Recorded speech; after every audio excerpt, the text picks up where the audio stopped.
Buenas tardes, muy buenas tardes. Un saludo para el vicepresidente de Aluex, para Vicente Pascual Carrión, así como para el resto de su junta directiva. Y saludamos también, por supuesto, a nuestro conferenciante de hoy, al catedrático de la Universidad de Castilla-La Mancha e investigador Rafael Luján. En primer lugar, les voy a pedir disculpas por esta afonía que tengo. Vamos a intentar que en todo momento pueda hacer la presentación, pero les pido disculpas. Ya saben, el tiempo a veces juega estas malas pasadas. Bueno, por supuesto, bienvenidos, bienvenidas a todos ustedes, señoras y señores. Muchísimas gracias, como siempre, por estar aquí.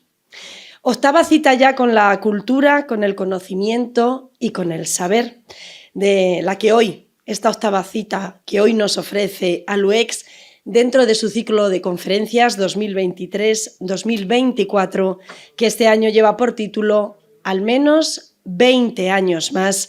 Y además una conferencia con la que cerramos este monográfico que hemos dedicado a la ciencia y a la investigación y en el que hemos disfrutado de las maravillosas conferencias de Tomás Segura, de Gonzalo Alonso Díaz Marta, de Mar Arroyo y hoy cerramos con nuestro querido Rafael Luján. Agradecemos, por supuesto, a Carmela, a Paco también, que hoy nos acompaña, que realizan estas fotografías y el vídeo que a partir de enseguida, en unos días, todos ustedes podrán ver, ya lo saben, en la página web de Aluex y también de Diputación. El compañero de la tribuna, que ya se ha marchado, que ya ha realizado sus fotografías, y también Antonio Díaz, el periodista de la tribuna, que todas las semanas, todos los martes, refleja estas conferencias en este diario. Bueno, nuestra conferenciante de la semana pasada, la también catedrática Mar Arroyo, ya nos incitó con su charla a conocer, a saber mucho más acerca de uno de los grandes desafíos de la ciencia, como bien dice nuestro conferenciante, y es el estudio del cerebro humano. Mar, con su soberbia, además, disertación, generó en nosotros ese deseo, ¿verdad?, de investigar, de conocer, de saber mucho más sobre el órgano más complejo del cuerpo humano, pero además, y esto también lo dice Rafael Luján, el más fascinante. Dudas e incógnitas, las que ya surgieron y las que hoy seguirán surgiendo, a las que dará sobrada respuesta y que nos ayudarán a entender al que estamos definiendo como complejo, fascinante, pero también desconocido compañero que nos hace ser lo que somos y donde reside nuestra esencia como mujeres y como hombres, el cerebro humano. Les voy a presentar, como siempre, a nuestro conferenciante de manera, eso sí, resumida. Rafael Luján es licenciado y doctorado en Ciencias Biológicas por la Universidad de Granada. Fue investigador postdoctoral durante 5 años bajo la supervisión del profesor Peter Somogyi en el Medical Research Council Anatomical Neuropharmacology Unit en la Universidad de Oxford, en el Reino Unido, donde estudió la arquitectura molecular de la sinapsis en el cerebro. Es profesor de la Facultad de Medicina de la Universidad de Castilla-La Mancha desde 1999 y catedrático de Histología desde 2009. Su laboratorio centra la investigación en los principios fundamentales que tienen lugar en los procesos de señalización neuronal, especialmente focalizada en entender cómo tiene lugar la neurotransmisión mediada por receptores para neurotransmisores y canales iónicos en condiciones normales y patológicas en el sistema nervioso central. Bien, una vez hecha la presentación y encuadrada esta conferencia, no queda otra que escuchar a nuestro conferenciante, a Rafael Luján, al que, como siempre, le agradecemos su participación en Aluex. Muchísimas gracias y que disfruten de la conferencia. Buenas tardes a todos. Muchísimas gracias, María José, por la maravillosa introducción que nos ha hecho. Seguro. Antes de comenzar, me gustaría dar las gracias a Aluex por esta invitación y permitirme estar con esta maravillosa audiencia. Créanme que no suelo tener tanta audiencia, tanta gente. Suelo dar clases a grupos pequeños de unos 25 alumnos. Esta mañana he tenido clases a 2 grupos. Y una sala como esta, la verdad es que es bastante agradable de ver y de dar una charla. Esta es mi tercera vez aquí en Aluex, en sus cursos, y siempre he hablado del cerebro. Y para no repetir las mismas cosas que he dicho previamente, voy a intentar dar un enfoque diferente. Voy a hacer una especie como de homenaje a la figura que ha supuesto don Santiago Ramón y Cajal en el estudio del cerebro, las dificultades con las que se encontró para llegar hasta hoy en día y, bueno, pues más o menos saber lo que sabemos. Santiago Ramón y Cajal es un gigante de la humanidad. Fundó la neurociencia moderna y con ello abrió las puertas al conocimiento del cerebro tal y como lo conocemos hoy. Lo que hizo, nadie lo ha vuelto a hacer sobre el estudio del cerebro o sobre cualquier otro órgano. Si el mundo avanza es por genios como Cajal y también por genios como Newton, Marie Curie, Darwin, Einstein, Rosalind Franklin y tantos otros. Su único bagaje fue un enorme talento, pasión y esfuerzo, un triángulo que mueve montañas. Únicamente con el uso de este microscopio que ven aquí, un microscopio monocular, un instrumento sumamente sencillo y también utilizando una técnica de tinción muy sencilla, fue capaz de proporcionar datos de una calidad científica que siguen vigentes a día de hoy y además hacía unos dibujos artísticos de una belleza indescriptibles. Algunos de ellos, como este que ven aquí, donde Cajal dibujó perfectamente lo que es la neuroglía humana, son las células de soporte estructural al sistema nervioso central. Dibujó el cerebro humano degenerado. Este es el caso de un paciente que había sufrido un accidente cerebrovascular y dibujó cómo los axones, esas estructuras que ven aquí, se cambian de posición. Dibujó todas las células que componen el cerebelo de mamíferos en el adulto, también durante el desarrollo postnatal y prenatal. Describió el circuito de la corteza, el circuito de la médula espinal. Cajal era un trabajador incansable. Estudió prácticamente todas las especies que se pueden imaginar, desde la abeja hasta humano, y cartografió todo el sistema nervioso central.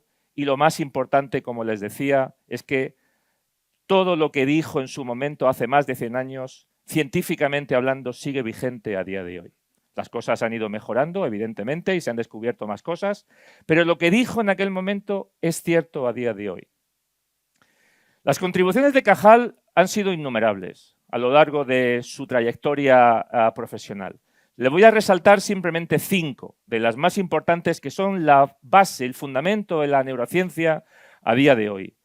Lo primero que dijo Ramón y Cajal fue determinar la teoría neuronal, según la cual el cerebro está compuesto por neuronas que se comunican entre sí a través de las dendritas o de conexiones sinápticas, básicamente. Esto que parece tan sencillo y que lo damos como base hoy en día, no fue nada fácil para Cajal en su momento.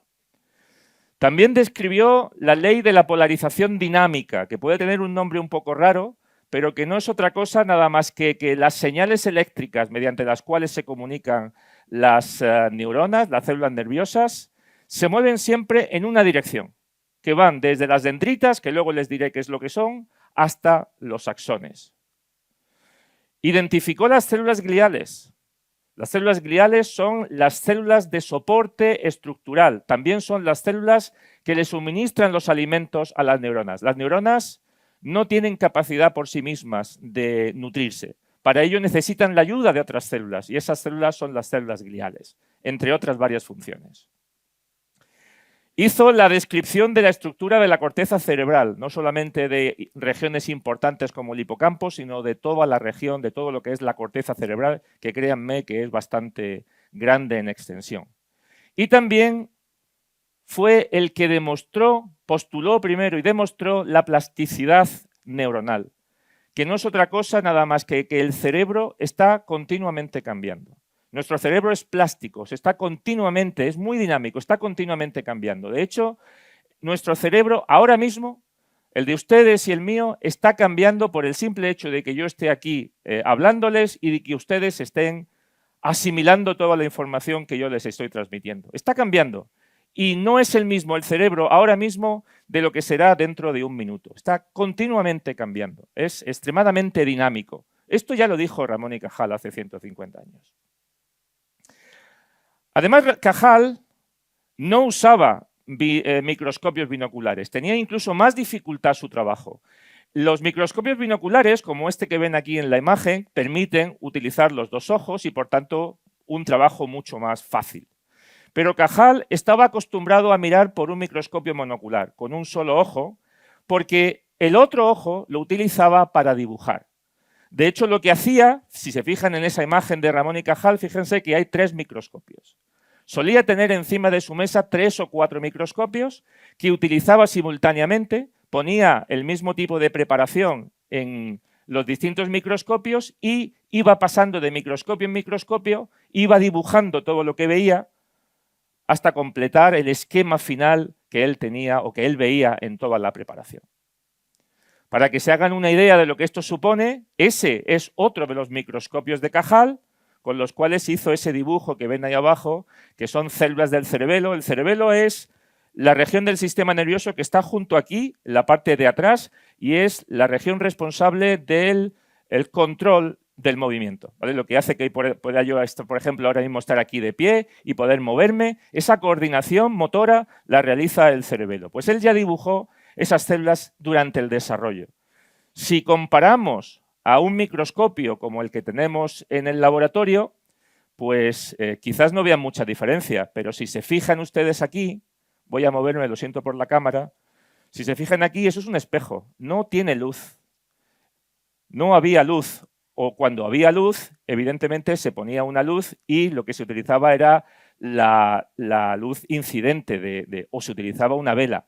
Hoy en día los microscopios como ese que ven ahí a la derecha tienen ya luz incorporada, incluso tienen una cámara incorporada con la cual se pueden sacar fotos, lleva acoplado una pantalla de monitor o un ordenador con la que se pueden sacar fotos como esa. En el tiempo en el que Cajal realizaba un solo dibujo como aquel, nosotros podemos sacar cientos o miles de fotografías como esa, para que se hagan una idea y poner en contexto las dificultades con las que trabajaba Ramón y Cajal, y aún así hizo un trabajo al que muchos ni siquiera llegaremos. Ramón y Cajal siempre hablaba y escribía de una forma muy poética. De hecho, él decía que las neuronas son las mariposas del alma. Decía Cajal, sentía yo entonces vivísima curiosidad por la enigmática organización del órgano del alma. Y también decía, conocer el cerebro equivale a averiguar el cauce material del pensamiento y de la voluntad.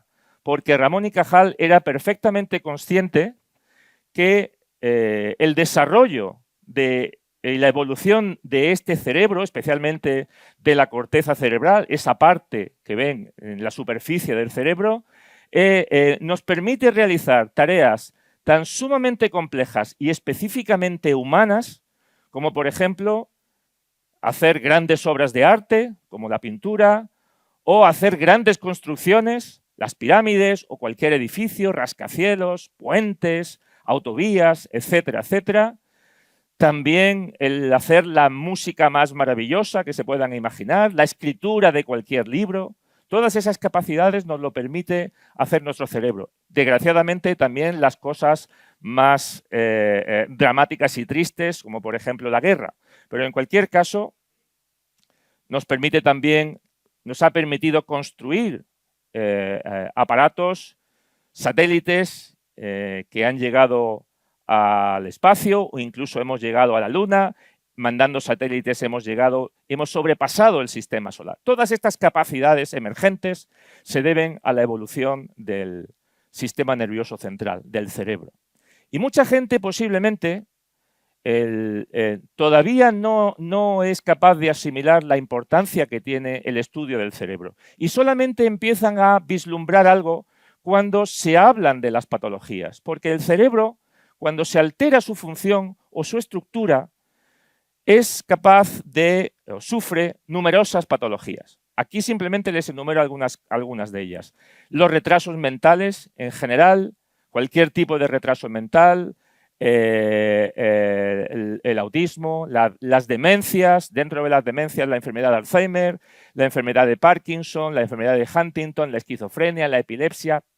Todas las enfermedades que se puedan imaginar se producen como resultado de algún tipo de alteración que está asociada con la estructura o la función de las neuronas que componen nuestro cerebro. Ramón y Cajal era perfectamente consciente de que se enfrentaba al estudio del órgano más complejo que existe en nuestro cuerpo. Él ya decía hace más de 100 años, el cerebro es un mundo formado por varios continentes inexplorados y grandes extensiones de territorio desconocido. ¿Y qué razón tiene que esto se sigue aplicando a día de hoy? Hay partes del cerebro humano que todavía desconocemos, que todavía desconocemos su función o cómo se lleva a cabo, cómo llevan a cabo los mecanismos determinados. Y además fue Ramón y Cajal el que utilizó por primera vez una terminología aplicada al cerebro, y él decía que el cerebro es como un bosque, de hecho lo llamaba bosque neuronal, porque cuando se enfrentó al estudio del cerebro veía tal cantidad de ramificaciones y células nerviosas que para él era como ver un bosque, estaba lleno de ramificaciones. Para que se hagan ustedes una idea de las dimensiones en las que nos barajamos cuando estudiamos el cerebro, aquí tienen una imagen para mí preciosa de la Vía Láctea. La Vía Láctea tiene aproximadamente 1,5 trillón de kilómetros. De hecho, lo que ven aquí es solamente un brazo de la Vía Láctea. La Vía Láctea es mucho más grande, pero bueno, representa la Vía Láctea, que ocupa una superficie de 1,5 trillón de kilómetros y se calcula que tiene unos 200.000 o 400.000 millones de estrellas, ¿vale? Números bastante asombrosos, bastante elevados. El cerebro humano, nuestro cerebro está dentro de una caja, que es el cráneo, y el cráneo tiene aproximadamente unos 15 centímetros de diámetro. Y pesa entre 1.200 y 1.400 kilos. Perdón, gramos. Me he equivocado de dimensión. Entre 1.200 y 1.400 gramos. Si fuera kilos, menudo cuerpo deberíamos de tener para aguantar semejante cerebro. Ese cerebro de ese peso tiene aproximadamente unos 100.000 millones de neuronas, que como pueden ver estamos en el mismo rango de magnitud que el número de estrellas. Y a esto además hay que añadirle que hay otro tipo de célula, de la cual ya les he mencionado, que es la célula glial, las células gliales, esas células de soporte, que se calculan que existen 10 veces más que las neuronas. Y cada una de esas 100 millones de neuronas recibe entre 10.000 y 20.000 sinapsis o contactos sinápticos, mediante los cuales se comunica. Por tanto, estamos hablando de números que son totalmente abrumadores, y Ramón y Cajal fue el primero que se tuvo que enfrentar a esa inmensidad y a esa dificultad. Y además de esos números tan impresionantes, hay que añadir una dificultad más, y es que el cerebro no es una estructura homogénea. Por ejemplo, el hígado es una estructura bastante homogénea, es una repetición de una célula, el hepatocito, con alguna célula más, pero no deja de ser una repetición de células. En el caso del cerebro, el cerebro está formado a día de hoy por 180 regiones nerviosas diferentes, cada una con una función diferente. Llevan a cabo funciones diferentes y, por tanto, a esa complejidad de números hay que añadirle esta complejidad funcional también. Pero ¿cómo fueron los comienzos? Los comienzos no fueron sencillos. Ahí tienen la imagen de Rudolf Virchow, que fue un gran científico, fue el que descubrió que toda célula deriva de otra célula. Y desde los estudios de Virchow, los investigadores se enfrentaron a dos grandes problemas.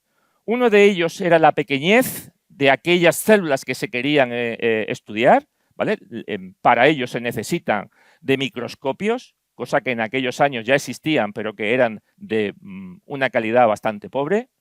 Y también lo incoloro, es decir, que cuando nosotros queremos estudiar el cerebro, por ejemplo, ahí lo que tienen es una sección de ese cerebro que tienen ahí, ¿vale? Es una sección muy finita, de unas 50 micras.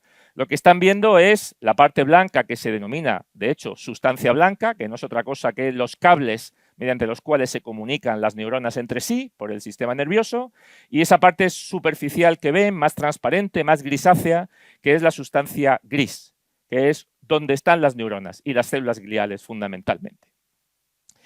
Pues si nosotros vemos o queremos estudiar esa preparación, esa sección que ven ahí al microscopio, es imposible, no se ve nada porque es transparente. Se necesitan utilizar técnicas específicas para poder visualizar la estructura de las neuronas y de ese tejido.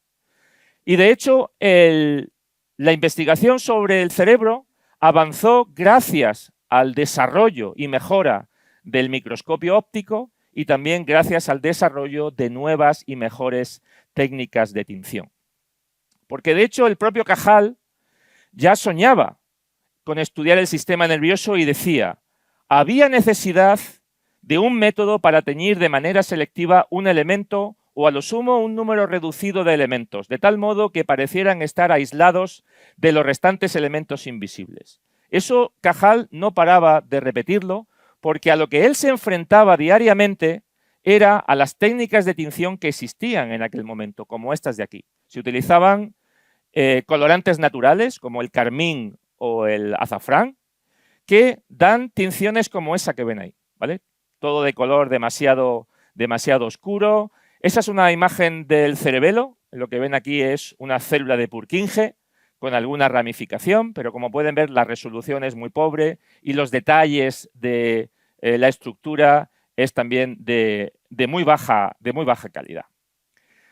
Cajal nació en 1852 y este es el libro de medicina que se utilizaba en las facultades de medicina en Europa. Estaba escrito por Albert von Kolliker, que fue un gran médico y un gran histólogo nacido en Suiza y era uno de los grandes científicos venerados por toda Europa, una persona muy, muy respetada. Y este, como digo, es el libro que se utilizaba en las facultades de medicina en aquel momento, por ejemplo, en el año que nació Cajal. Y no se sabía nada sobre el cerebro. Esta es la única página que hay que contiene ese libro sobre el sistema nervioso.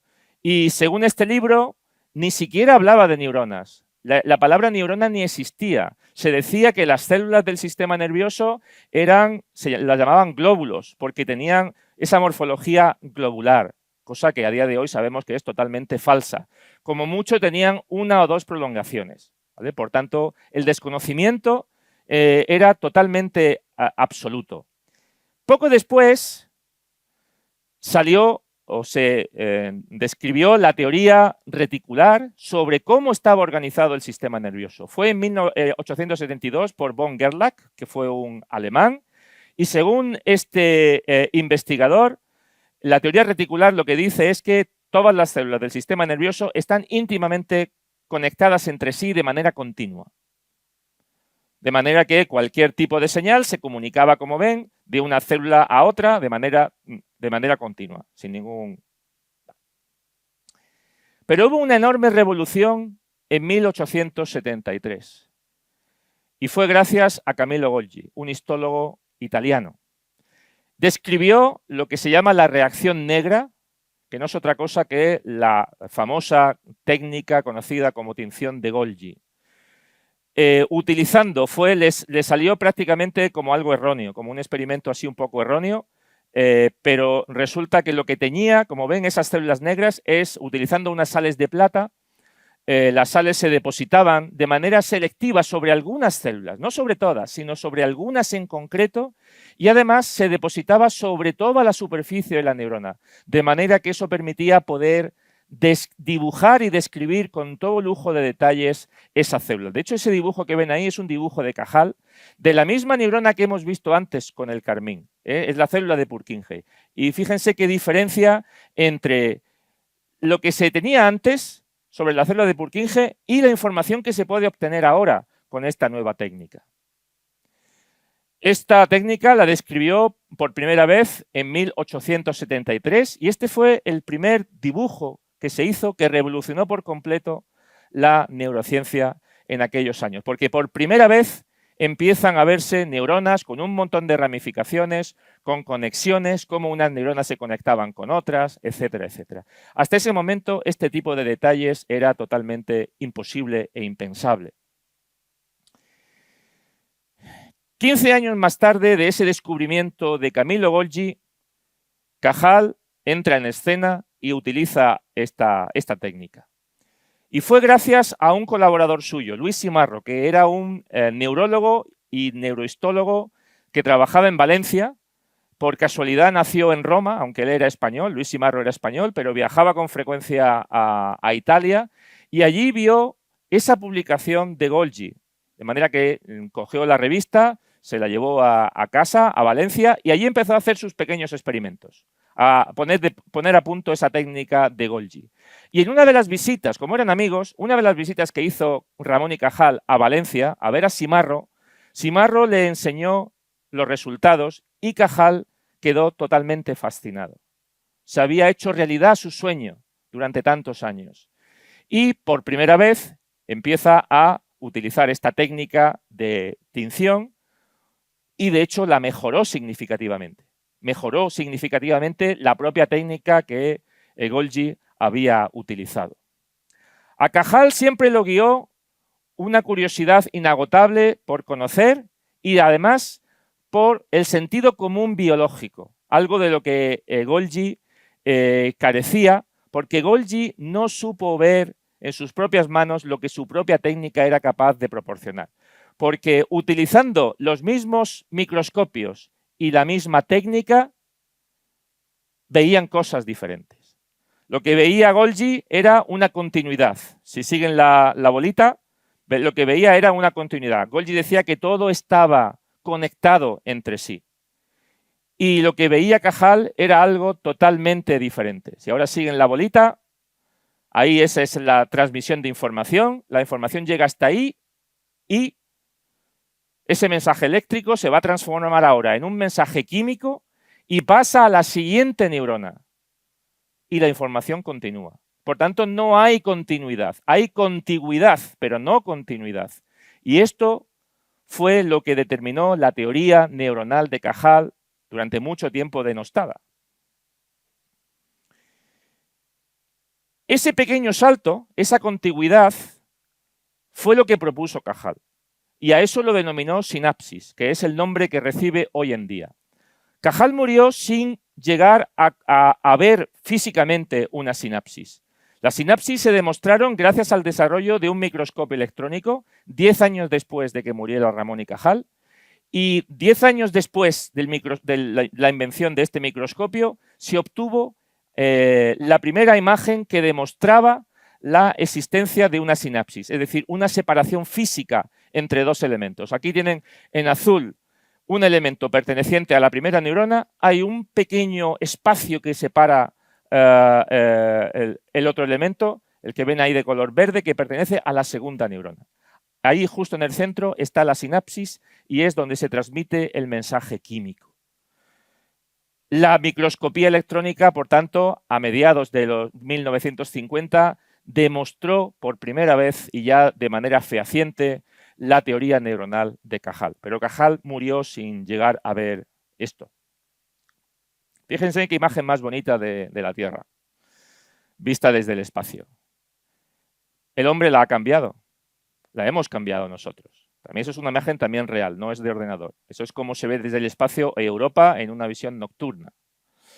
Bueno, pues eso lo hemos cambiado gracias a la evolución de nuestro cerebro que ha ido pues, evolucionando. Nuestro cerebro, bueno, como Homo sapiens aparecimos hace 200.000 años en África y desde ese momento hasta nuestros días hemos sido capaces de incluso llegar a la Luna a través del Apolo 11 con el primer aterrizaje en la Luna en 1969.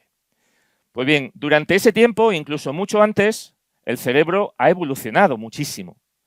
¿Cómo ha sido posible esta evolución y este cambio? Aquí tienen una comparación de 4 cerebros pertenecientes a simios. El macaco, el chimpancé, hasta llegar al humano. Ahí ustedes incluso pueden decirme en 2 cosas importantes. Una es que el cerebro humano es más grande, ¿vale? Por tanto, la evolución del cerebro humano se ha producido incrementando el tamaño del cerebro. Y, si se fijan, en la parte superficial del cerebro, en humanos, hay muchas más circunvoluciones. Mientras que cuanto más bajo nos vamos, en los simios, el cerebro es más plano. Perdón, hay menos circunvoluciones, ¿de acuerdo? Por tanto, hay un incremento de las circunvoluciones que supone un incremento en la superficie y hay un incremento del tamaño. Y de hecho, ahí tienen los cráneos de las 3 últimas especies, del Australopithecus, el Homo erectus y el Homo sapiens. Y ahí pueden ver, incluso en esas imágenes de cráneos, cómo el cráneo ha ido aumentando para albergar un cerebro cada vez más grande. Por tanto, podríamos en principio pensar que la inteligencia humana, o lo que nos hace diferentes a otras especies, es que nuestro cerebro es más grande. Bien, el origen de la inteligencia humana ha sido de un interés enorme desde hace muchísimos años. Pero, ¿qué hace que algunas personas sean más inteligentes que otras? A esta pregunta se le ha dedicado muchísima investigación ya desde 1830. Y lo que se hacía en aquella época era que si estudiaba era mucho más accesible, mucho más fácil acceder a los cerebros, especialmente de personas relevantes. Se solían conservar en formol, cosa que ahora, pues por temas éticos, no está permitido. Y lo que se hacía para intentar responder esa pregunta es coger los cerebros de personas relevantes, supuestamente, teóricamente, inteligentes, hasta que no se demostrara lo contrario, y cualquier intento, cuando lo intentaron diseccionar y mirar por dentro, no se encontraban grandes diferencias. Pero la teoría que reinaba en aquellos momentos era que las personas más inteligentes tienen cerebros más grandes. Y entre otras cosas, esto estaba motivado por los estudios naturalistas en los cuales se hacía o se veía la relación que existía entre el peso corporal de un animal y el tamaño o el peso de su cerebro. Por ejemplo, en peces, la relación entre el peso del cerebro y el peso corporal es de 1 a 5.000, ¿vale? En serpientes es de 1 a 1.500, en reptiles, en aves es de 1 a 220 aproximadamente, en mamíferos inferiores, como el perro, de 1 a 180, y en humano la relación es 1 a 50. ¿Vale? Por tanto, esto sirvió de base a aquellos que decían que los humanos somos más inteligentes porque nuestro cerebro es más grande y la relación entre peso de cerebro y cuerpo es mucho más pequeña. Pero ¿tiene realmente algo que ver la inteligencia con tener un cerebro grande? De hecho, el cerebro humano no es el cerebro más grande que existe en la especie animal. Sin duda, el cerebro del delfín o el cerebro del elefante es significativamente más grande que el humano y no por ello el elefante es un ser más inteligente que el humano. No cabe duda de que los elefantes son animales muy inteligentes, pero no tienen las mismas capacidades que los humanos. Eso es indiscutible. Bien, aquí tienen 2 personas muy relevantes, históricamente hablando. Uno es Anatole France, que fue un poeta y novelista francés que recibió el Premio Nobel de Literatura en 1921. Y allí tienen el caso de Lord Byron, que fue un poeta británico y una figura muy importante durante el Renacimiento. Y como les decía, en aquella época, hace más de 150 años, era muy habitual que las personas de determinada jerarquía o relevancia social, cuando morían, el cerebro se guardaba en formol. Pues bien, si tenemos en cuenta que el cerebro humano pesa aproximadamente 1.400 gramos, cuando se pesó el cerebro de Anatole France pesó 1.100, por debajo de la media, y el de Lord Byron 2.200. Por tanto, no parece que el tamaño del cerebro tenga algo que ver con la inteligencia humana. De hecho, les voy a poner otro ejemplo, y es el caso de Einstein. ¿Vale? Einstein seguro que si no conocen alguno de los anteriores, Einstein seguro que sí. El cerebro de Einstein se pesó cuando murió a los 76 años y pesó 1.230 gramos, que está, digamos, dentro del margen de la media, pero digamos, un poquito inferior a lo que sería para el caso de un hombre que sería aproximadamente de 1.400. Y cuando se estudió el cerebro de Einstein, que esto sí que se hizo hace relativamente poco, hace menos de 20 años, se vio que Einstein tenía una corteza prefrontal extremadamente desarrollada. La corteza prefrontal es esta que está justo encima de los ojos y es la zona del sistema nervioso donde reside la capacidad de concentración, la planificación, etcétera, etcétera. Es una parte muy importante en el funcionamiento de nuestros comportamientos diarios. Se vio que esa corteza prefrontal estaba muy desarrollada, que tenía una densidad muy alta de células gliales.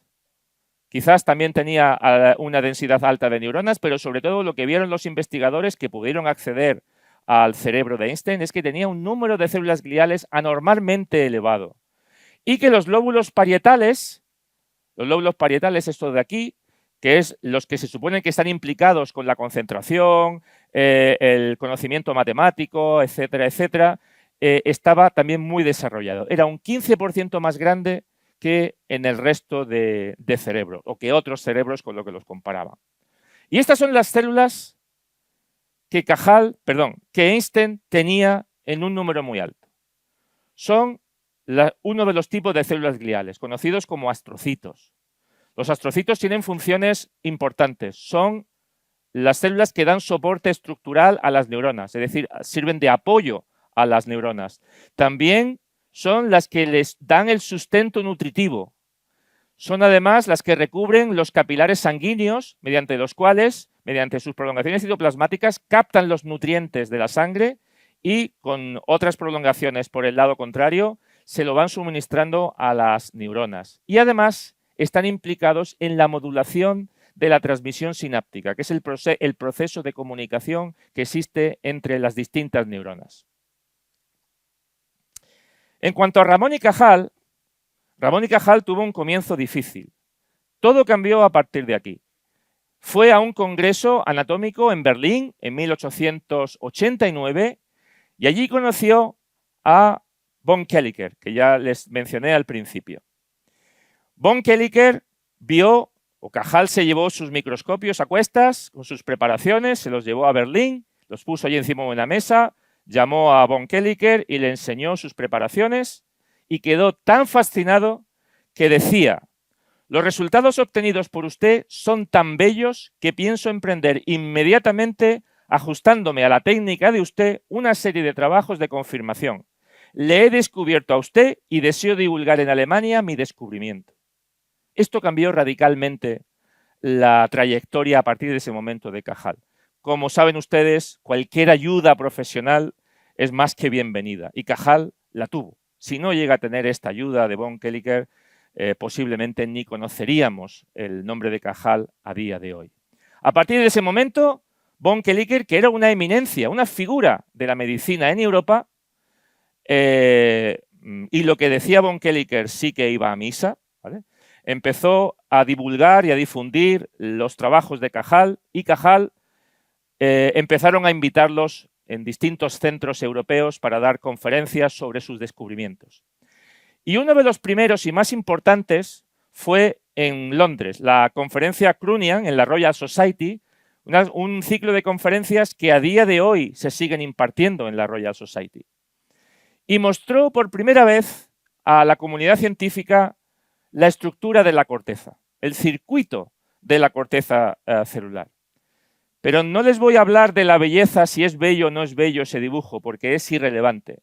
Lo importante de esa conferencia y de ese dibujo no es lo bonito que pueden estar dibujadas sus neuronas. Es algo que pasa totalmente desapercibido a la mayoría de la gente, no solamente el público de aquí, sino a los propios científicos. Y es esto. A ver cuántas flechas como esas son capaces ustedes de ver en ese esquema. Verán que hay varias. Lo sobresaliente de Cajal no fue dibujar ese circuito. Lo que decía Cajal con esas flechas es que estaba diciendo de por dónde iba la información en ese circuito. De manera que quiero que vuelvan a seguir la bolita. Va a aparecer esa bolita. Según Cajal, la información llega a la corteza desde fuera de la corteza, por ahí, llega hasta la parte superior, hace sinapsis o conexiones sinápticas, a partir de aquí sigue hasta ahí, seguimos la flecha, pasa a la neurona siguiente, a partir de aquí pasa a la neurona siguiente y de ahí sale fuera de la corteza. Eso fue lo más sorprendente y lo más importante científicamente hablando de Cajal y lo que dejó enmudecido a la sala en aquel momento. ¿Cómo es una neurona? Para que se hagan una idea de qué son las células neuronales y cómo funcionan. Una neurona de la corteza puede tener una morfología como esa y está formado por tres partes. Está formado por lo que se llaman las dendritas, que es todo esto que ven aquí arriba y aquí abajo, es como las antenas de la célula, es la zona de la neurona que recibe la información, o bien desde fuera o bien desde otra neurona. Por tanto, la información que recibe de otro sitio, la recibe a través de las neuronas. La segunda parte es esta parte triangular que ven aquí, que es el soma o cuerpo celular, donde se encuentra el material genético, el ADN, los cromosomas y los orgánulos que permiten su funcionamiento metabólico normal.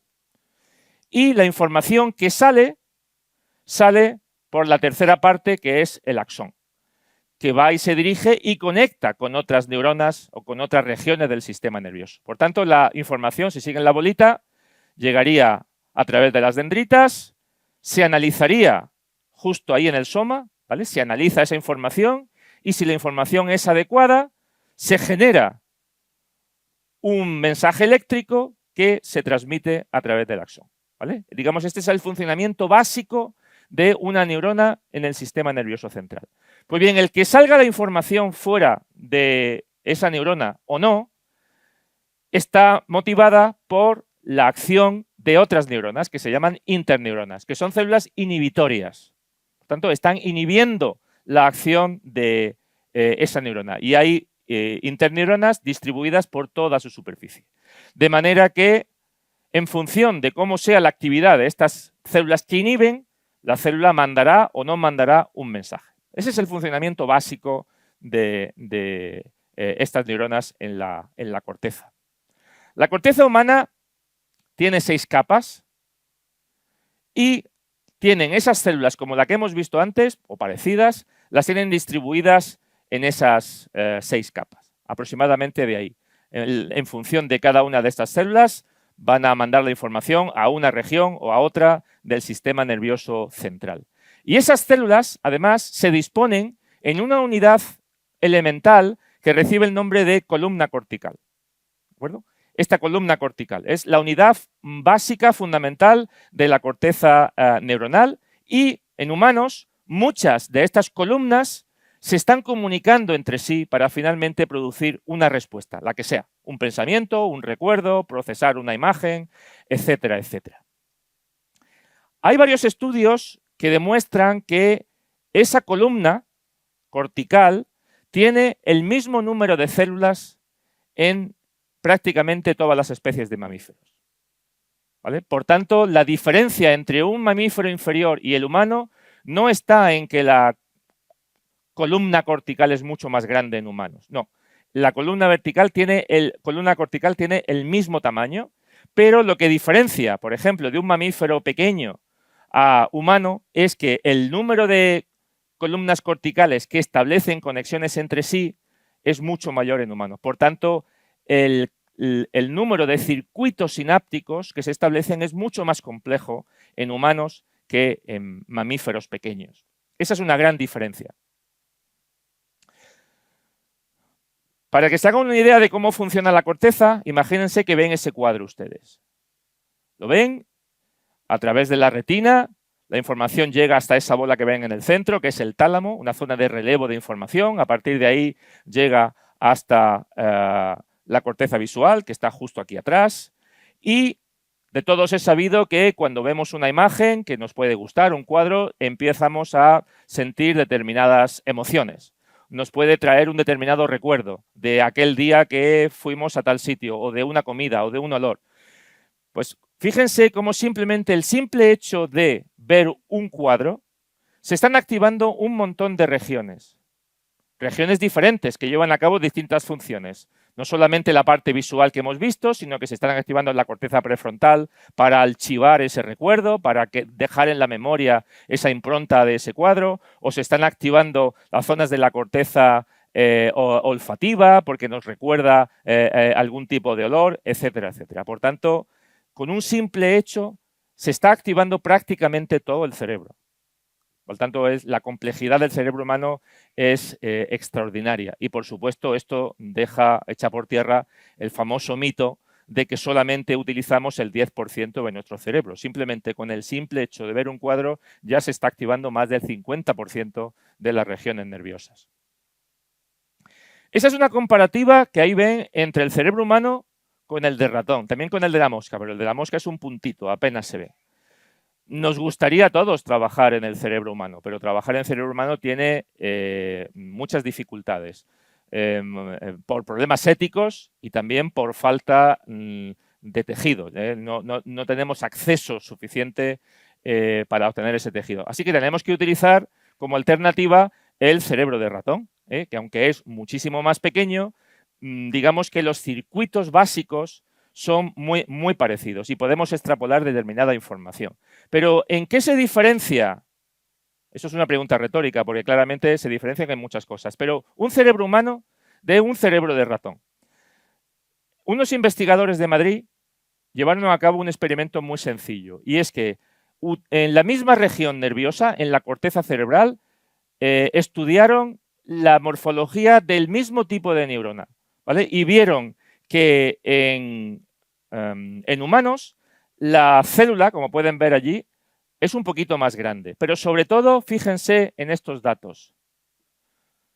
El cerebro humano se caracteriza porque tiene más de 15.000 espinas, que luego les explicaré qué son las espinas dendríticas, mientras que el ratón no llega a 3.500.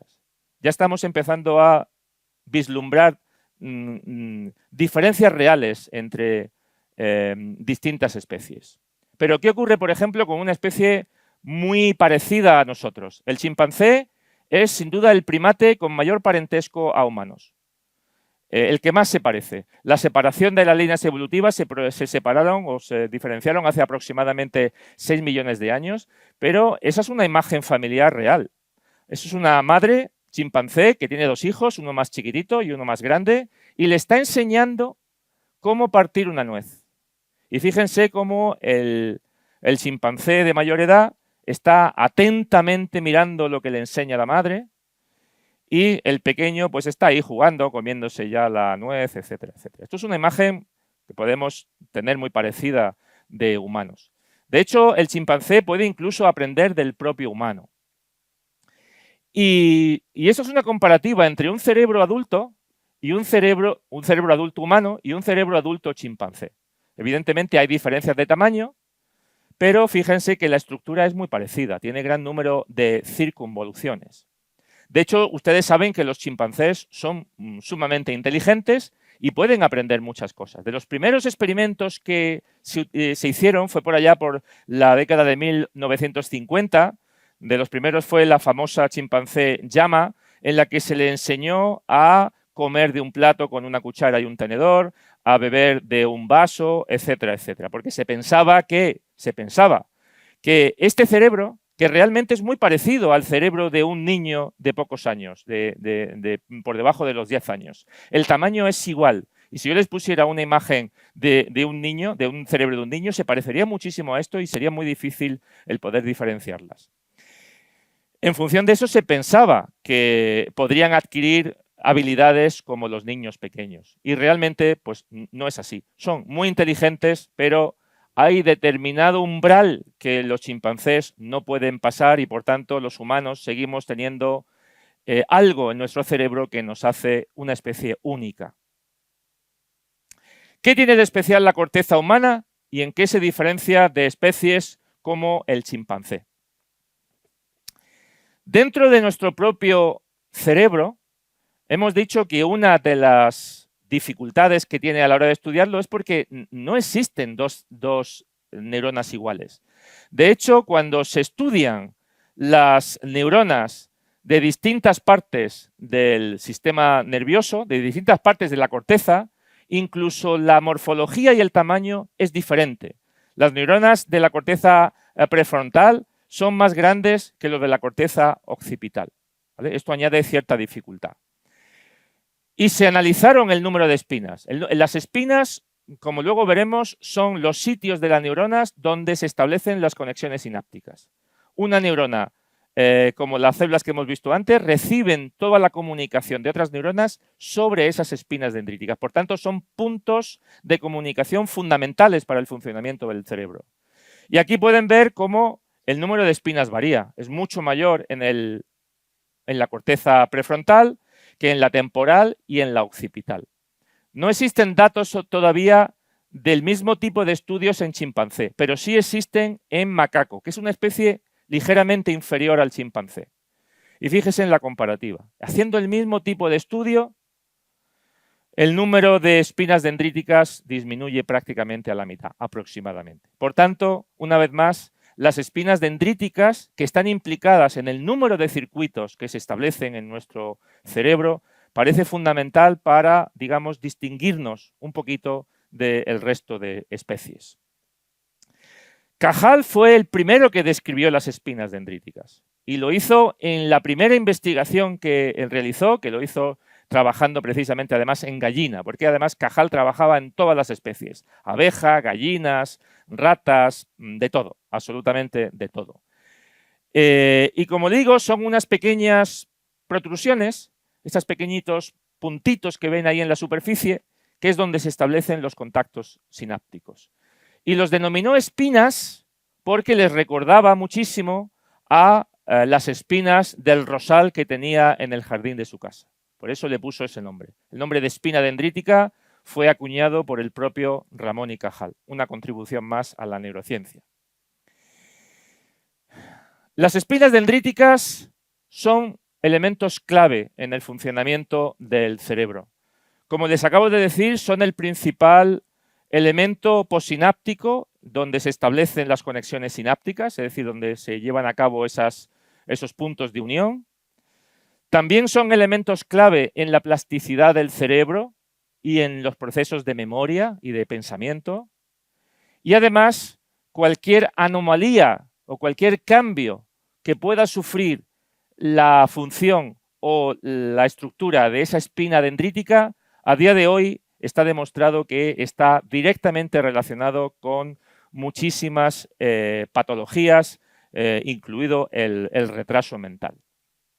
De hecho, cuando nacemos, el cerebro viene a pesar aproximadamente 350 gramos y tiene unas neuronas que son relativamente simples, y en adulto se multiplica por 4 el tamaño del cerebro y se multiplica por muchos más la complejidad de la morfología de la neurona, incrementándose el número de espinas dendríticas. Cuando nacemos, nuestro cerebro es como un papel en blanco, ¿vale? Somos capaces de realizar determinadas tareas motoras, pero no tenemos ningún tipo de pensamiento. Eso va poco a poco forjándose. Aquí ven, por ejemplo, cómo es en un dibujo realizado por discípulos de Golgi, cómo es la estructura de esa y la morfología de las neuronas a un mes de edad. Y este que ven aquí ahora es a 6 años de edad. Fíjense cómo en tan corto periodo de tiempo la complejidad de la neurona ha ido aumentando. Y si ya les presentara la de adulto, ya verían prácticamente lleno de neuronas. Por tanto, la complejidad es enorme y esta es la base de la plasticidad neuronal.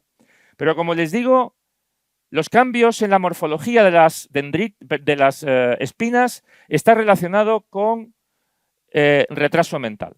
De hecho, ahí ven una imagen, es un dibujo de una dendrita que tiene esas espinas a los lados y en un niño de 10 años con un tipo de retraso mental, ven cómo la morfología de esas espinas ha cambiado. Ahora son más largas, son como más débiles, tienen unos cuellos muy finitos. Y en otro tipo de retraso mental de un niño de 12 años, vean cómo ahora también la morfología es diferente. Ahora tienen unas cabezas mucho más grandes, más agigantadas. Estos simples cambios en la morfología es suficiente para que la función se altere significativamente y a día de hoy se sabe que el retraso mental o esos tipos de retraso mental están relacionados con esos cambios.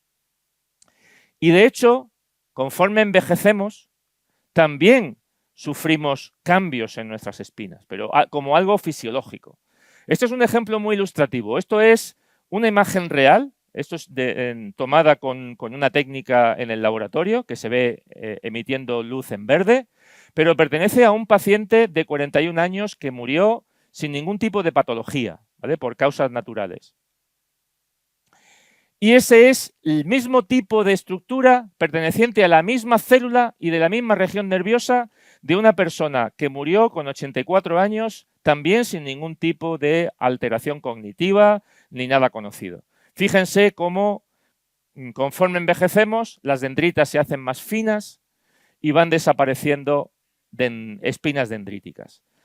Las espinas dendríticas están directamente relacionadas con los procesos cognitivos y es la explicación de que durante el envejecimiento vayamos perdiendo esa capacidad cognitiva. No hablo de una patología, hablo de condiciones normales.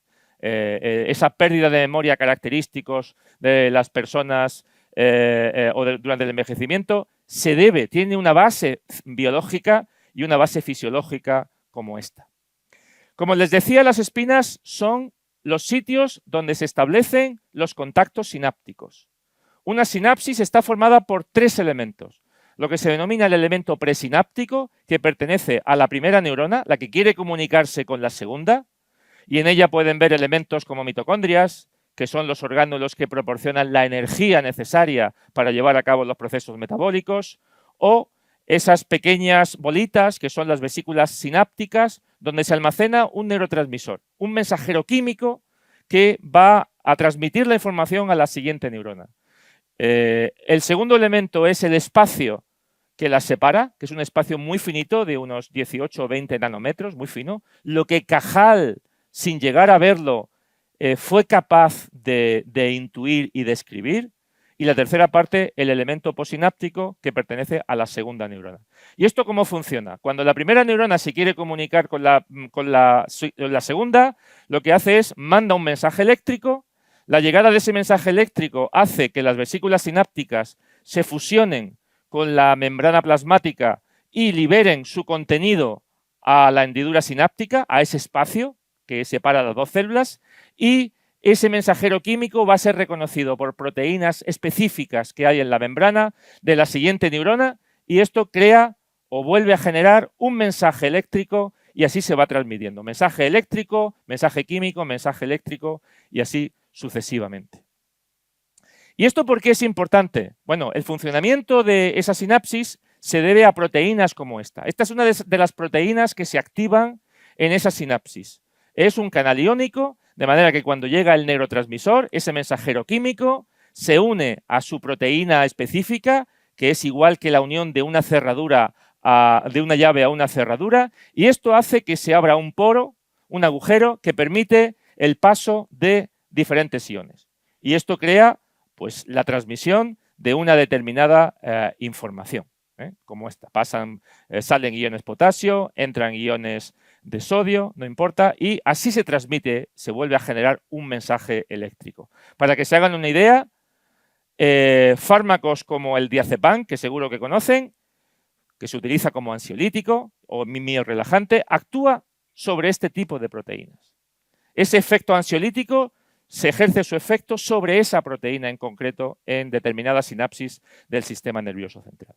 Hay un segundo tipo principal de receptor, que es lo que se denomina como metabotrópico o acoplado a proteína G. En este caso consiste en que el neurotransmisor se une a la proteína de la membrana y esto provoca la movilización de otras proteínas que van a dar lugar a la activación de un canal iónico semejante al de antes, pero hay otra parte de proteínas que llevan a cabo otras funciones, dando lugar a una respuesta más amplia y más potente dentro de la célula. Por ejemplo, no sé si conocerán el zolpidem, que también de hecho se utiliza como ansiolítico y frente a la ansiedad. El zolpidem actúa sobre este tipo de receptores acoplados a proteínas G. Cuando esas proteínas que hemos visto antes y las sinapsis en las que se encuentran se alteran, se producen numerosas patologías. Y una de ellas, una de las más dramáticas, es la enfermedad de Alzheimer. La enfermedad de Alzheimer, a día de hoy, sabemos, se le denomina sinaptopatía, es decir, la patología resultado de la alteración de la sinapsis. Aquí ven el caso de... allí ven el caso del cerebro normal, de un paciente normal, intacto, y vean en la parte de aquí lo que es el cerebro de una autopsia que murió con Alzheimer. Se ha producido una enorme atrofia, ¿vale? Por tanto, como resultado de una pérdida neuronal, pero previamente a esa pérdida neuronal se han perdido miles y millones de sinapsis que son, y esa pérdida, perdón, es la responsable de la alteración cognitiva característica de la enfermedad de Alzheimer. Para que vean lo dramática que es esta enfermedad, no hace falta, bueno, yo creo que todos los que estamos en la sala somos conscientes, las personas dejamos, los que tienen Alzheimer, dejan básicamente de ser personas, abandonamos todo lo que es nuestra humanidad. Esto lo refleja visualmente. Es el caso de un pintor, William Utermohlen, un pintor americano, que le encantaba hacer autorretratos. Se hacía autorretrato, aquí tienen un autorretrato de 1967, cuando se encontraba en perfectas condiciones, y empezó a sufrir Alzheimer, pero aún así él seguía pintando. Y ahí tienen la evolución desde 1996 hasta el año 2000 de cómo él se veía a sí mismo. Y fíjense en el deterioro progresivo que va causando la enfermedad de Alzheimer. Yo creo que una imagen vale más que 1000 palabras. Vamos perdiendo la esencia de nosotros mismos. En el caso de nuestro, en el laboratorio, no podemos utilizar tejido humano por temas éticos, utilizamos ratones que asemejan la patología. Un ratoncito como este, en el que una de las alteraciones anatomopatológicas de la enfermedad de Alzheimer saben que son las placas de beta-amiloide, ¿vale? Es una proteína que se acumula. De hecho, fíjense hasta qué punto se acumulan en el cerebro. Todos esos puntos negros, más pequeños o más grandes, es la acumulación de las placas de beta-amiloide. Igual que se produce en humanos, porque no tengo la imagen, pero si tuviera una imagen semejante de tejido humano, eso es lo que ustedes estarían viendo en el cerebro. ¿Y qué es lo que hace esa placa de beta-amiloide, esa mancha que ven ahí? Esa mancha que ven ahí, ahora lo van a ver, lo que antes veían en negro, ahora lo están viendo aquí en rojo. Y lo que ven en verde es una neurona. Fíjense cómo la neurona tiene unas dendritas y fíjense cómo las dendritas tienen espinas. Pero fíjense cuando la dendrita toca la placa de beta-amiloide. Fíjense justo aquí. Se pierden las espinas dendríticas y prácticamente empieza a romperse la dendrita y poco a poco va degenerando y la neurona termina muriendo, ¿vale? La pérdida de todas esas espinas afecta la capacidad cognitiva y, por tanto, la pérdida característica de la enfermedad de Alzheimer. Este es, como ven, algo especialmente dramático. ¿Existe alguna forma, y con esto ya acabo, es la última diapositiva, ¿existe alguna forma de fortalecer las neuronas? Bueno, hay consejos que no se los doy yo, es lo que dicen los neurólogos, y ahí tienen 7 consejos para, digamos, evitar la demencia y que nuestra memoria se mantenga más o menos activa. Uno de ellos es, como quizás ya sepan ustedes, la presión arterial y los niveles de colesterol, mantenerlos controlados. Entre otras cosas porque el corazón envía aproximadamente el 20% del oxígeno del cuerpo al cerebro. Por tanto, tiene que trabajar muchísimo. No hay que debilitar el músculo para que nos siga llevando oxígeno a nuestro cerebro. Hay que evitar también niveles de azúcar, al menos de los azúcares malos. Tenemos que dormir 9 horas, algo que es muy simple y que a lo mejor cuesta un poco, pero créanme que es fundamental. Refresca el cuerpo y la mente. Algo en lo que los médicos también insisten mucho, la dieta equilibrada, pescados pescados grasos como el salmón, frutas como el aguacate, nueces, verduras. Esto es también fundamental. No fumar.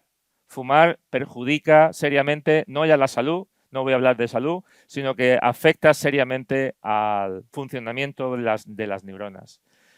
Algo que ayuda muchísimo es socializar mucho. Socializar muchísimo. El poder curativo de las relaciones y la alegría de experimentar la vida con los que nos rodean.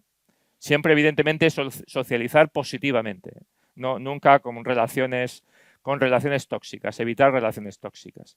Y la última es el aprender nuevas habilidades. El aprender nuevas habilidades hace que nuestro cerebro se mantenga plástico y activo, siempre dinámico y siempre en movimiento. Si no es así, nuestro cerebro se aplasta y lo que hace es prácticamente empezar a morir células. Si lo mantenemos activo, los circuitos se mantienen activos y esto retroalimenta la supervivencia de nuestras propias neuronas. Bueno, el cerebro es una de las creaciones más complejas del universo, al menos del universo conocido a día de hoy, y a pesar de ello todavía somos auténticos desconocedores de cuáles son las necesidades de nuestro cerebro. Por tanto, yo lo que digo es que utilicen el cerebro porque si no lo vamos a perder y por tanto deberíamos de seguir un estilo de vida lo más cognitivamente activo posible. Muchas gracias por su atención.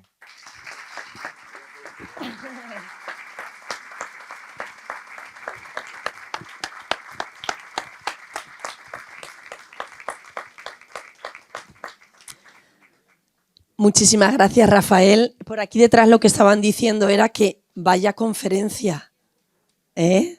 Esto resume perfectamente lo que nos ha gustado, Rafael. Pues muchísimas gracias. Os lo agradezco de corazón, de verdad. No sabéis lo que significa oír esas palabras. Ha sido Vicente. Pero lo pensamos los demás también. Vamos a abrir turno de preguntas. Claro. Levantan la mano. Buenas tardes. Buenas tardes. Doctor Luján, profesor Luján. Muchas gracias por la conferencia. Y mi interés está centrado en el problema de la esquizofrenia. Como usted sabe, es una grave enfermedad. Aproximadamente el 4% de la población se estima que padece esta enfermedad. Y una curiosidad es que siempre la prevalencia de esta enfermedad aparece en edades alrededor de los 18, 19 años. Y mi pregunta primera sería, ¿está relacionado con la evolución del desarrollo del cerebro o pueden ser otro tipo de factores más ambientales? Y luego tenía bastante interés en preguntarle por su espléndido conocimiento sobre los temas de la función sináptica planteada para este tipo de enfermos, ¿no? Es decir, yo hablando con psiquiatras muchas veces me dicen, es que probamos este neuroléptico porque está reforzando tal o está reduciendo tal.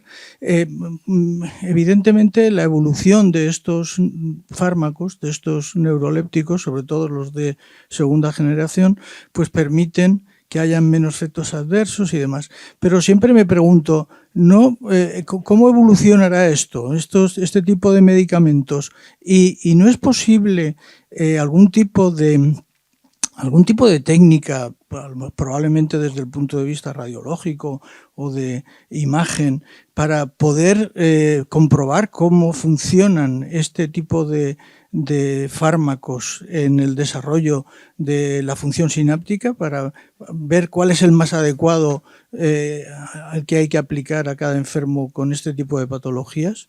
Muchas gracias. Gracias a usted por sus preguntas. Quizás no sea la persona más indicada para responder a todas las preguntas, pero yo le puedo dar al menos mi opinión bajo mi experiencia. En cuanto a la primera de las preguntas, bueno, en el caso de la esquizofrenia, a diferencia de otras enfermedades neurodegenerativas en las cuales mueren las neuronas, al menos no existe una muerte neuronal significativa, si es que existe alguna muerte neuronal. Es más una alteración de los circuitos sinápticos y de las proteínas, como esos receptores que hemos visto al final de la charla. Es una modificación de ese tipo de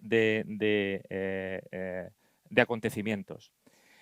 Por tanto, puede ocurrir desde el nacimiento, o puede venir ya predeterminado un poco desde el nacimiento, que determinados circuitos no se hayan terminado de establecer y que por tanto sean más susceptibles cuando llegamos a una determinada etapa de nuestra vida. A partir de ese momento empieza a desarrollarse la enfermedad. O también puede deberse a factores externos. Se sabe, desconozco el caso de la esquizofrenia, pero en otras enfermedades también que afectan al sistema nervioso, se sabe que pueden estar motivadas, iniciadas por agentes externos. Agentes tóxicos, fármacos citotóxicos, etcétera, etcétera. Por tanto, a su primera pregunta, podrían ser las dos opciones. En cuanto a la segunda y a la tercera, yo lo resumiría en pocas palabras. Y es que lleva usted razón y se podría hacer lo que usted dice de inventar algo, algún tipo de técnica, pero la esquizofrenia no es una enfermedad, voy a intentar decirlo de una manera de no ofender a nadie, no es una enfermedad prioritaria, desgraciadamente. O sea, por ejemplo, se está invirtiendo cada vez más dinero en enfermedades neurodegenerativas como las demencias y el Alzheimer, y esto ha hecho que se avance el conocimiento de una manera impresionante, pero otras enfermedades, epilepsia, esquizofrenia, retrasos mentales, y ya no le hablo de otras enfermedades como las enfermedades raras, siguen estancadas ahí. Por tanto, se podría llegar a conseguir toda esa información sobre fármacos, etcétera, etcétera, siempre y cuando haya una inversión de dinero suficiente y de personal que lo investigue suficiente. Ese es el momento a partir del cual empezaremos a saber más sobre los mecanismos que dan lugar a la esquizofrenia o a otras enfermedades y cuáles son los fármacos más efectivos. Falta esa información o esa cosa básica, y es que hay muy poquita información. Yo, de hecho, no conozco, es verdad que no es mi campo, pero yo no conozco ningún estudio semejante a los que yo hago que demuestre algún tipo de alteración sináptica en la esquizofrenia. Mientras que en la enfermedad de Alzheimer hay muchísimos laboratorios en todo el mundo y continuamente están sacando algún tipo de publicaciones. Luego, tenemos que empezar de la base, es decir, investigación, investigación y más investigación. Pues qué pena, la verdad. Bueno, pues enhorabuena por su ilustrativa información que nos ha facilitado. Gracias. Una pequeña observación es que los españoles creo que en parte hemos reconocido la labor de Ramón y Cajal, porque tanto en institutos, centros de enseñanza y calles, es raro la capital de España que no. Pero eso es una observación. Y la pregunta es el tema de la genética. El tema, ¿pero cuál es la pregunta? El tema de la genética si influye, es decir, si... En la enfermedad de Alzheimer, por ejemplo. El Alzheimer o el Parkinson, la demencia o en cualquier otra. Sí, sí, vale, correcto, sí. Entiendo su pregunta. Pues vamos a ver, en el caso de la enfermedad de Alzheimer, no es una enfermedad heredada. Solamente el 5% está debido a la herencia. El resto es adquirido o se va desarrollando. Hay algunas patologías que sí que son resultado de la herencia y, por tanto, de los genes que heredamos, pero muchísimas de las patologías asociadas al sistema nervioso no están relacionadas directamente con lo que heredamos, sino con la probabilidad. Llegamos con unos genes y tenemos más o menos probabilidad de que desarrollemos una determinada enfermedad. El hecho de que un padre y una madre padezcan la enfermedad de Alzheimer no quiere decir, u otra enfermedad, no quiere decir que el hijo la vaya a desarrollar.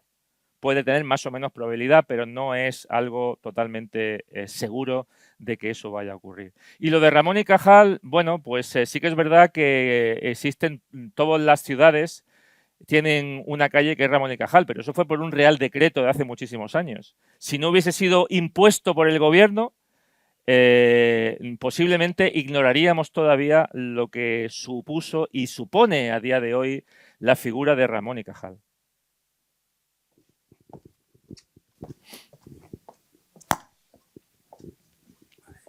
Gracias. ¿Qué opina usted de la práctica del ejercicio físico habitual sobre el deterioro de la memoria con la edad? que es fundamental el realizarlo. Perdón, es que le ha faltado en los 7. Sí, sí. Le ha faltado el octavo. Sí, no, de hecho me faltaban varios más. Lo que pasa es que no quería hacer la diapositiva muy cargada de información y he dado lo más sobresaliente. Pero tiene usted toda la razón y en una charla anterior que puse una diapositiva parecida a esta, iba incluido el ejercicio físico, que es fundamental. El ejercicio físico es otro de los consejos que se suelen dar para mantener no solamente sano el cuerpo, sino especialmente el cerebro, nuestro cerebro. Sí. ¿Alguna pregunta más? ¿Sí? ¿Por ahí? Bye.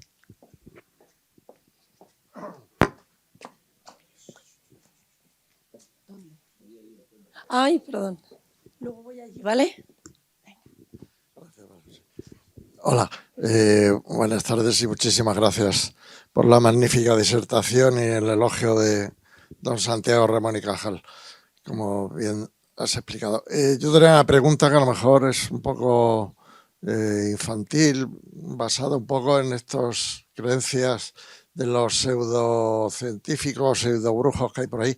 La existencia de los dos hemisferios cerebrales y su conexión entre ellas, que unos dicen que si el hemisferio derecho es el de las sensaciones y el izquierdo es el de la inteligencia, no sé qué, todas esas cosas son chorradas.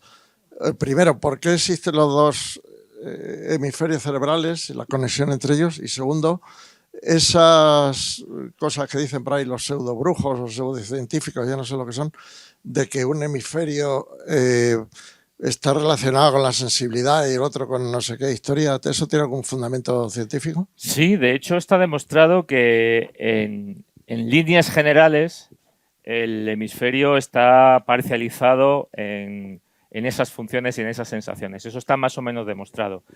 Lo que ocurre es que no de manera 100% categórica. Es decir, que si en un lado, en un hemisferio, está especializado en la parte del lenguaje, eso no quiere decir que no haya otras partes en el hemisferio contralateral que también puedan estar implicadas. Entonces, es un poquito más complejo. Hay zonas en las que, o parte del hemisferio que está mayormente dedicado a una función en concreto, pero las conexiones que se establecen entre el hemisferio derecho y el izquierdo son continuas y, por tanto, existe una relación continua entre ellos.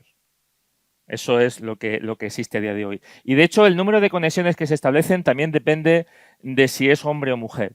Las conexiones que se establecen entre el hemisferio derecho y el izquierdo es mucho más abundante en mujeres que en hombres. En hombres el número de conexiones está mucho más limitado en número.